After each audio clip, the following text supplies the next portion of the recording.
Emma est contente d'aller à l'école à pied. Voici ce que vous pouvez faire pour assurer sa sécurité. Les enfants qui vont à l'école en marchant, en pédalant ou en roulant ont une meilleure santé physique et mentale.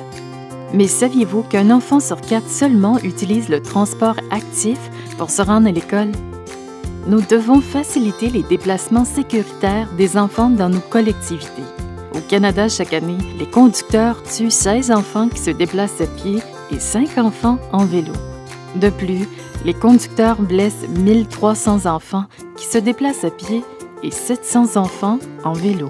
Saviez-vous que la plupart de ces blessures peuvent être évitées? Selon une étude, il existe plusieurs règles pour assurer la sécurité des enfants qui se déplacent en marchant ou en roulant. Règle numéro 1. Ralentissez. Si le véhicule roule à une vitesse réduite, les risques de blessures sont moins graves. Un piéton heurté par une voiture se déplaçant à 50 km/h a presque 6 fois plus de risques de décéder des suites de cette collision qu'une personne heurtée par un véhicule se déplaçant à 30 km/h.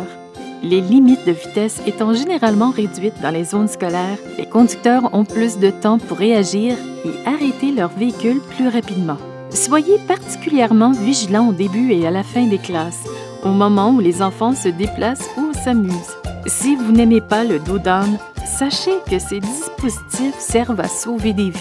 Ce sont des mesures de ralentissement de la circulation parce qu'ils obligent les véhicules à ralentir et ils rendent le secteur plus sécuritaire. Le rétrécissement des voies de circulation, les carrefours giratoires et les passages pour piétons sont d'autres mesures de ralentissement. Les conducteurs doivent d'abord et avant tout rouler lentement, mais aussi tenir compte des autres règles, affiches et feux pour protéger les enfants dans les zones scolaires. Respectez les règles de stationnement, les aires de débarquement, les feux de circulation et les brigadiers. Sinon, vous pourriez recevoir une amende ou pire, blesser quelqu'un. Nous aimerions bien sûr que les enfants adoptent des comportements de sécurité lorsqu'ils se déplacent. Par exemple, qu'ils utilisent les passages pour piétons. Le fait est que les routes les plus sûres pour les enfants qui utilisent le transport actif sont celles empruntées par beaucoup de piétons et de cyclistes, et peu de voitures.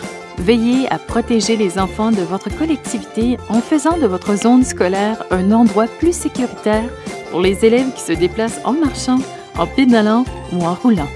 Apprenez comment grâce au programme Sécurité routière primaire de Parachute à parachute.ca/sécurité routière primaire.